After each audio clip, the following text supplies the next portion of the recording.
Pavana by Deborah Ellis, read to you by ItsAudio. Chapter 1.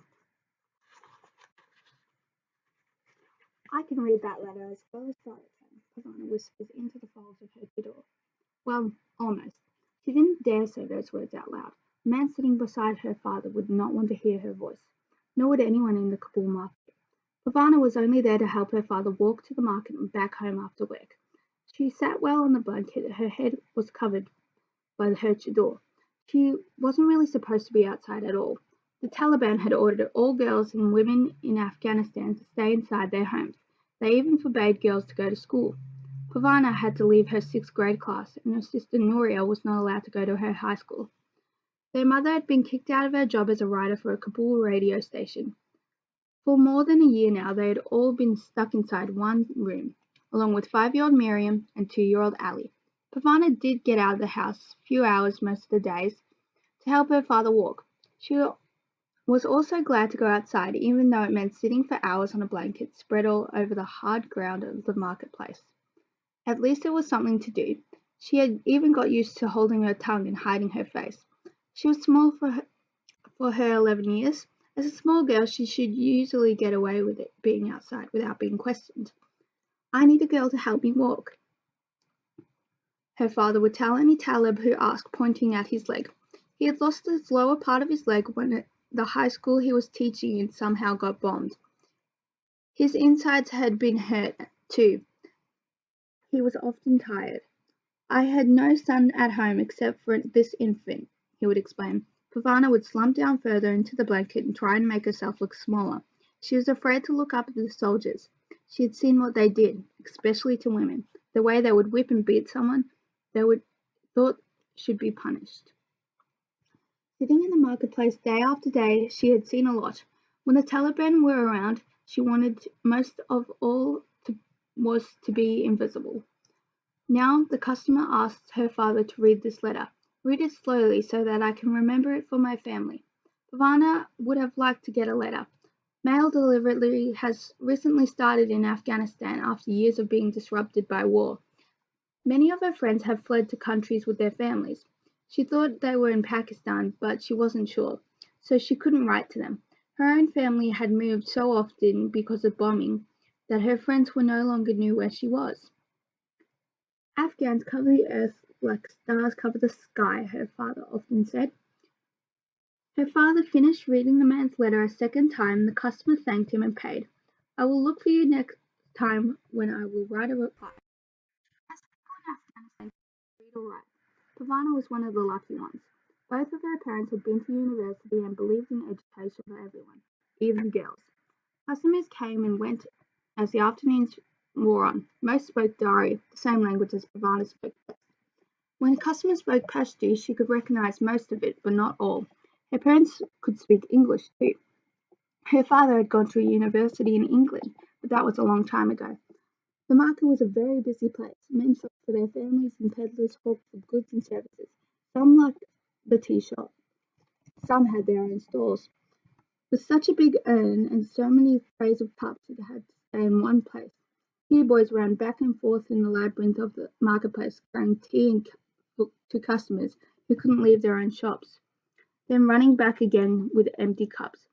I could do that, whispered Pavana. She liked to be able to run around the marketplace to know its winding streets as well as she knew the four walls of her home. Her father turned to her and said, I'd rather see you running around the schoolyard. He turned around and called to the passing men. Anything written, anything read, Pashto and Dari, wonderful items for sale. Pavana frowned. It wasn't her fault she wasn't in school. She would rather be there too. Instead of sitting on this uncomfortable blanket, her friends in bottom were getting store.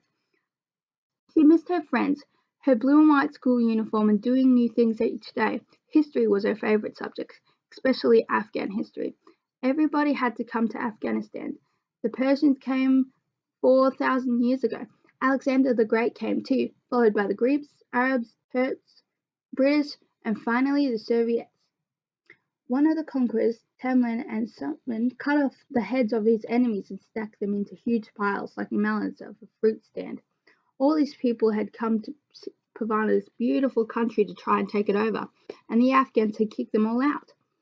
But now this country was ruled by Taliban. They were Afghans that had a very definite idea of how things should be run. When they first took over the capital city of Kabul and forbade girls to go to school, Pavana was terribly unhappy. She had a test coming up that she hadn't prepared for, and she was in trouble for talking in class again. The teacher was going to send a note to her mother, but the Taliban took over first. "What are you crying for?" she had asked Noria, who couldn't stop sobbing. "I think a holiday is very nice." Pavana was sure the Taliban would just let them go back to school in a few days, but her teacher would have forgotten all about sending that tattletale note to her mother. "You're just stupid," Noria screamed at her. "Leave me alone." One of the difficulties of living with your whole family in one room was that it was impossible to leave anyone alone. When Noria went, there was Pavana, and wherever Pavana went, there was Noria.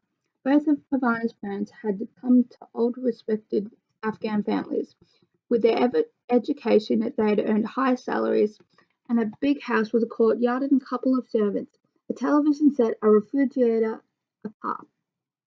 Noria had her own room. Pavana had shared a room with her little sister Miriam. Miriam chatted a lot, but she thought Pavana was wonderful. It had certainly been wonderful to get away from Noria sometimes. That house had been destroyed by a bomb. The family moved several times since then. Each time they moved to a smaller place. Every time the house was bombed, they lost more of their things. With each bomb, they got poorer.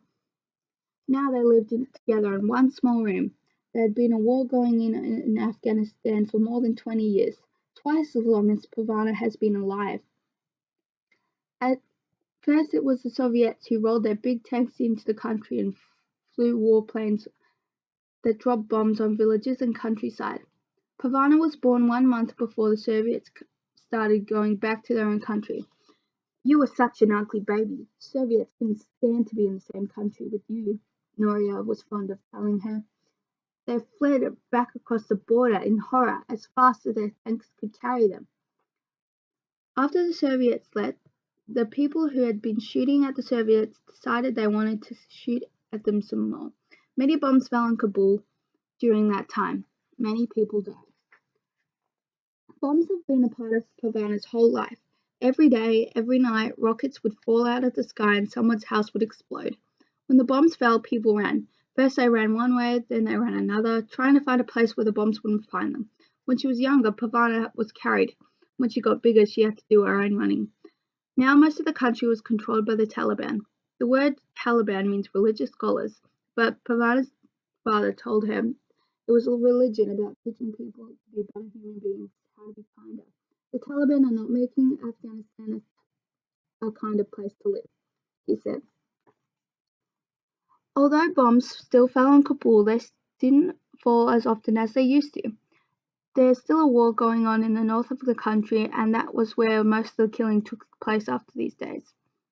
After a few more customers had come and gone, Father suggested to end their work for the day. Pavana jumped to her feet and then collapsed back down again. Her foot was asleep. She rubbed it and tried again. This time she was able to stand. First, she gathered up all her little items they were trying to sell: dishes, pillowcases, household ornaments that had survived the bomb. Like many Afghans, they sold what they could. Mother and Nuria regularly went through what was left of the family's belongings to see what they could spare. There were so many people selling things in Kabul. Pavana marveled that there was anyone left to buy them. Father packed his pens and writing paper in his shoulder bag, leaning on his walking stick and taking Pavana's arm. He slowly stood up. Pavana shook the dust of the blanket, folded it up, and went on their way. For a short distance, Father would manage with just his walking stick. For longer journeys, he needed Pavana to lean on. "You're just the right height," he said. "Well, what will happen when I grow?" "Then I'll grow with you." Father was used to having a false leg, but he sold it. He hadn't planned to. False legs were specially made. One person's false legs didn't necessarily fit another. But when a customer saw Father's leg on the blanket, he ignored the other things for sale and demanded the price of the leg. He offered such a good price that Father eventually relented. There were a lot of false legs for sale on the market now. Since the Taliban decreed the women must stay alive, many husbands took their wives' false legs away. You're not going anywhere, so why would you need a false leg? They asked. There were bombing. There were bombed outside buildings all over Kabul, neighborhoods that had turned from homes and business into brick and dust. Kabul was once been beautiful. Nuria remembered the whole sidewalk, traffic lights in strange color, each trip to restaurants and books.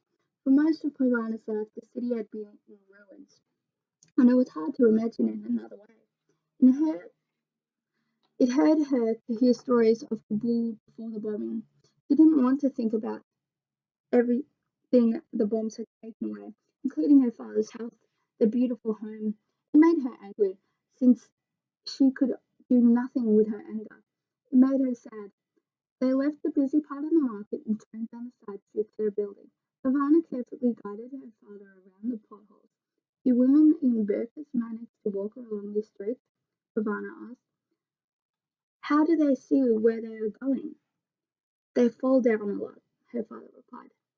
He was right. Pavana had seen them fall. She looked at her favorite mountain. It rose up majestically at the end of her street. What's the name of that mountain? She had asked her father soon after they moved to their new neighborhood. That's Mount Pavana. No, it's not, Nuria had said scornfully. You shouldn't lie to the child, Mother had said. The whole family had begun walking together in that time before the Taliban. Mother and Nuria just wore light scarves around their hair, their faces soaked up by the Kabul sunshine. Mountains are named by people, Father said. I am a person, and I named that mountain Mount Pavana. Her mother gave in, laughing. Father did too, and Pavana, and baby Miriam, who didn't even know what she was laughing about. Even grumpy Noria joined in. The sound of the family's laughter scramped up Mount Pavana and back down the street. Now Pavana and her father slowly made their way up the steps of the building. They lived on the third floor of an apartment building, which had been hit with a rocket attack, and half of it was rubble. Stairs were on the outside of the building, zigzagging back and forth on their way up. They hadn't been this damaged because of the bomb, and didn't quite meet in places. Only some parts of the staircase had a railing. Never rely on the railing, Father told Pavana over and over. Going up was easier for Father than going down, but it still took a long time. Finally, they reached the indoor of their home and went inside. That was chapter 1 of Pavana, read by ItsAudio, written by Deborah Ellis. Like and subscribe, comment down below what series you'd like to hear after I finish this book. See you next week.